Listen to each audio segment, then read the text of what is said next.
Halo, kita akan membahas mengenai cara menghargai alam sebagaimana rupanya mereka adalah ciptaan Allah. Perkenalkan, dari kelompok saya, Bravian Mark, ada Christian, ada Indiga, ada Flika, ada Kyra, dan juga ada Jezreel. Dan kita setelah melakukan beberapa aksi, ya untuk membahas apa saja yang bisa kita lakukan dan untuk menghargai alam. Karena mereka juga adalah saudara-saudari kita di dalam sebagai ciptaan Allah. Let's go. Seperti yang kita ketahui, kita sebagai orang Kristen percaya bahwa manusia dan alam adalah dua-duanya ciptaan Allah sejak awal di kejadian 1 pun telah disalah. Maka kita sebagai manusia telah diberikan tanggung jawab yang sangat mulia dari Tuhan untuk memelihara ciptaan Allah. Dan juga kita sebagai manusia itu tergantung juga pada alam sebagai sumber kehidupan kita. Nah, kita sebagai pelajar bisa melakukan beberapa hal untuk menjaga alam. Misal, yang pertama, kita bisa menggunakan kayak tumbler gitu buat misal mengisi air, atau kita bisa beli makanan dengan cara memakai tote bag. Yang kedua, kita itu bisa melakukan vegan diet, yaitu makan sayur-sayuran atau buah-buahan. Karena kalau makan daging kan mengandung emisi. Yang ketiga, kita bisa berjalan kaki atau menggunakan sepeda ketika kita ingin pergi entah ke minimarket atau ke toko-toko yang istilahnya dekat lah. Yang keempat, kita bisa membuat sebuah komposti dari sisa makanan organik. 5. Dan yang kelima, kita bisa mematikan AC ketika kita tidak ingin menggunakannya terlalu lama. Jadi itu menghemat listrik. Udah. Tujuan dari aksi-aksi yang akan kami lakukan adalah sebagai berikut. Yang pertama, kita dapat memelihara ciptaan Allah. Yang kedua, kita dapat mengetahui bahwa setiap makhluk hidup di bumi ini membutuhkan satu dengan yang lain. Yang ketiga, dapat mempertahankan keutuhan ciptaan Allah. Yang keempat, dapat menemukan cara-cara baru untuk mengelola ciptaan Allah dengan baik. Yang kelima, dapat mengurangi plastik dan juga menghemat energi. Sering terjadi krisis lingkungan yang memburuk menuntut perubahan nyata dalam gaya hidup. Maka kepedulian terhadap lingkungan sangat sekali perlu diwujudkan melalui aksi nyata dalam kehidupan sehari-hari. Salah satu langkah penting dalam melakukan hal tersebut yaitu mau mengurangi penggunaan plastik sekali pakai yang merupakan salah satu sampah yang sulit untuk terurai dan sering mencemari lingkungan. Ketika kita jajan, alangkah baiknya kita menggunakan tote bag ataupun reusable bottle. Kenapa? Saat kita menggunakan reusable bottle ataupun tumbler, itu akan mengurangi sampah plastik yang biasanya restoran-restoran berikan kepada kita. Kita juga bisa mengubah sisa makanan yang biasa dibuang begitu saja seperti cangkang telur ataupun kulit pisang sebagai pupuk komposit yang bagus dengan metode recomposting, dan kemudian itu akan menyuburkan tanah dan memperbaiki kualitas tanah yang tadinya rusak menjadi subur. Dalam sisi transportasi, menggunakan sepeda merupakan cara efektif untuk mengurangi emisi karbon yang biasanya dihasilkan oleh menggunakan kendaraan seperti mobil. Dan jika letak tujuan tidak terlalu jauh, jalan kaki juga merupakan alternatif baik dibanding menggunakan kendaraan seperti motor. Selain menggunakan kendaraan transportasi, penggunaan AC juga merupakan penyumbang emisi karbon secara signifikan. Oleh karena itu, kita dapat mengurangi polusi udara dengan mengurangi durasi penggunaan AC, yaitu dengan cara menggunakan timer yang bisa disetting melalui remote AC. Dan yang terakhir, diet vegetarian dapat membantu lingkungan dengan signifikan karena dapat mengurangi emisi karbon, penggunaan air, dan juga degresi lingkungan.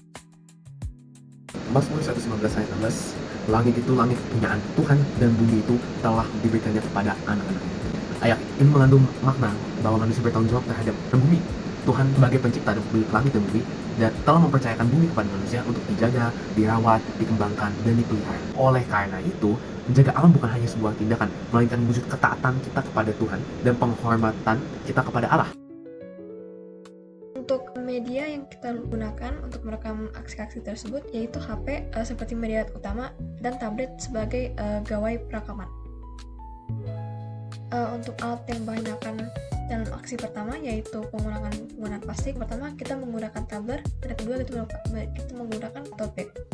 Dan untuk aksi kedua yaitu mendaur ulang sisa makanan, kita menggunakan tumbuhan, cangkang telur, air biasa. Nah, untuk 3 aksi berikutnya, bahan-bahan yang diperlukan adalah kaki-kaki sendiri atau enggak sepeda, karena ini merupakan kendaraan atau transportasi yang tidak beremisi. Yang keempat adalah seperti ini, mengurangi konsumsi hewani, karena konsumsi hewani itu kan bisa menghasilkan emisi yang buruk untuk udara kita. Dan untuk menjaga kesehatan tubuh, nah yang dibutuhkan ya gitu, sayur dan buah. Nah, untuk yang aksi kelima adalah aksi penghematan listrik, yaitu menggunakan AC dan di set timernya supaya tidak ternyala untuk terlalu lama. Seperti ini, kami menggunakan timer pada saat menyalakan AC di ruangan ini.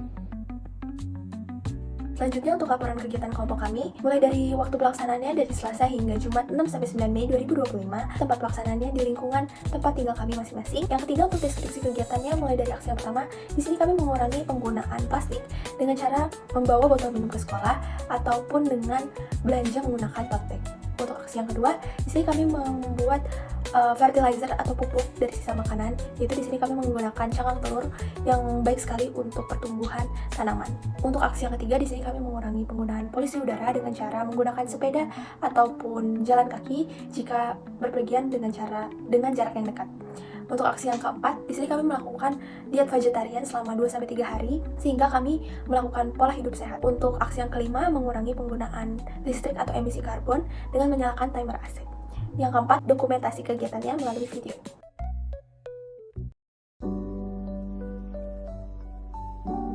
Kalian lagi di kedai aja, Mas, aku mau minta pesan es teh manis, tapi aku sih ditambah dingin bisa nggak, Mas? Tolongin ya, Mas.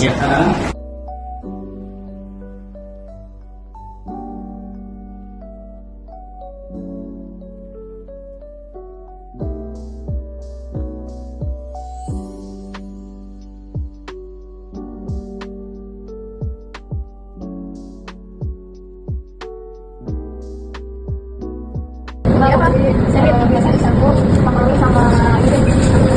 Oke, saya maksud butuh nggak usah. Sekarang saya ingin buat fertilizer menggunakan bahan-bahan makanan sisa. Di sini ada edamame, kulit pisang. Di sana ada dua, yang satu kulit pisang biasa, yang satu kulit pisang rebus. Yang kedua di sini ada cangkang telur ya.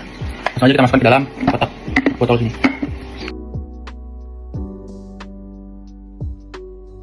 Oke, karena saya sudah mencampurkan ini semua, sekarang saya akan menambahkan air.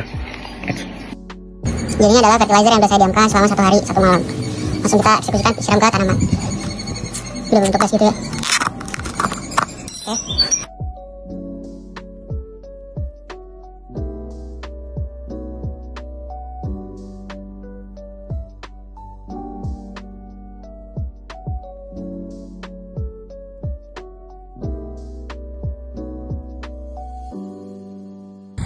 Ini gunanya untuk apa ini? Untuk tanah? Kenapa dimasukin tanah? Untuk menyuburkan tanah. Bisa buat apa? Karena bahan organik kan, menyuburkan tanah waktu diuraikan. Bahan organik kembali menjadi bahan organik.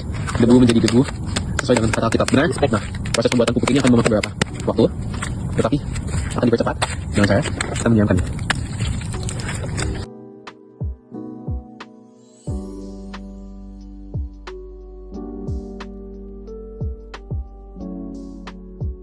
Oke, jadi kita sekarang mau jalan ke area Indomaret, habis dari rumahku, rumah saya, habis kita rekam. Dan baiknya agar kita menghemat, tidak menggunakan kendaraan beremisi ya. Benar-benar. Kita tidak menggunakan kendaraan beremisi, baiknya kita jalan. Selain kita meningkatkan kebugaran jasmani, kita juga menjaga lingkungan dan menghargai alam. Sebagaimana rupanya mereka adalah ciptaan Allah juga. Benar-benar. Jadi kita jalan kaki karena motor kita bensin semua ya. Jadi bensin kan menggunakan hal yang namanya itu bensin. Motor itu menggunakan namanya bensin. Motor itu bisa jadi pembuangan emisinya menyebabkan polusi udara ya.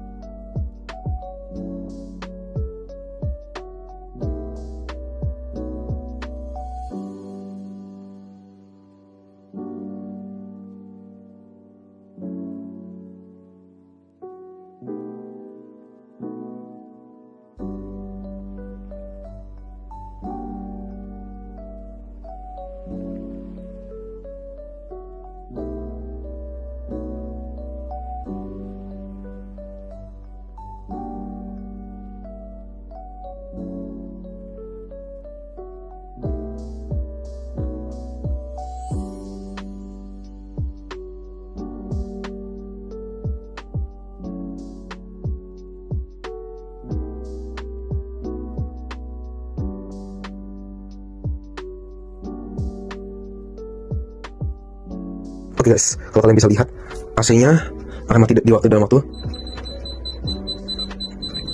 dalam sekitar waktu 5,5 jam. Kita lihat dalam waktu kita mematikan AC-nya. Dan karena ini sudah malam, kita akan menyalakan AC. AC seperti biasa akan dinyalakan hanya 5,5 jam. Dan itu artinya akan mati pada pukul 4 pagi.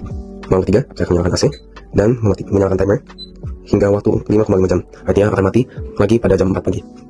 Ini udah jam 5.09 dan pasti posisi AC udah pasti mati. Lihat posisi AC udah mati kan. Ini sekarang udah jam 11 malam, ini masih timer AC buat besok. Langsung aja set timer buat besok. Jadi jam 5 pagi dia udah bakal mati. Set, oke. Ini menunjukkan pukul 11.42, kita akan melakukan set timer. Saya akan set timer, 9 jam bakal mati dan perkiraan waktu bakal jam 5 AC sudah mati. Oke.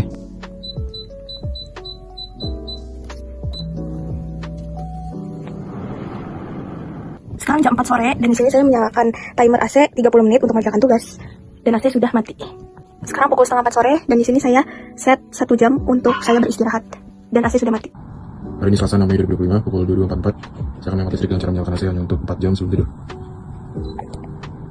Hari ini 7 Mei 2025 pukul 21.45, saya akan tidur dengan mengatur timer pada AC saya. Hari ini Selasa 6 Mei 2025, pukul 22.44, saya akan menghemat listrik dengan cara menyalakan AC hanya untuk 4 jam sebelum tidur. Jadi tadi aku nyalakan AC aku jam 6 dan sekarang udah jam 8 lewat. Ini AC udah mati ya. Jadi tadi malam aku nyalakan AC jam 9. Sekarang udah jam 6 pagi. Sekarang udah jam 8 lewat. AC aku baru mati. Ini buktinya. Di sini kita sudah ada AC-nya 0,5 jam, tapi saya ingin menggunakan AC 1 jam saja untuk menghemat guna listrik dan juga meminimalisir pemanasan global dari frekuensi tersebut. Jadi ini udah hari berikutnya dan saya ingin menyalakan mode timer untuk menghemat listrik. Oke, ini mode timer begini saya sudah nyala dan ini sudah hari berikutnya dan saya ingin menyalakan timer untuk menghemat batas penggunaan AC. Kita bikin di 0,5.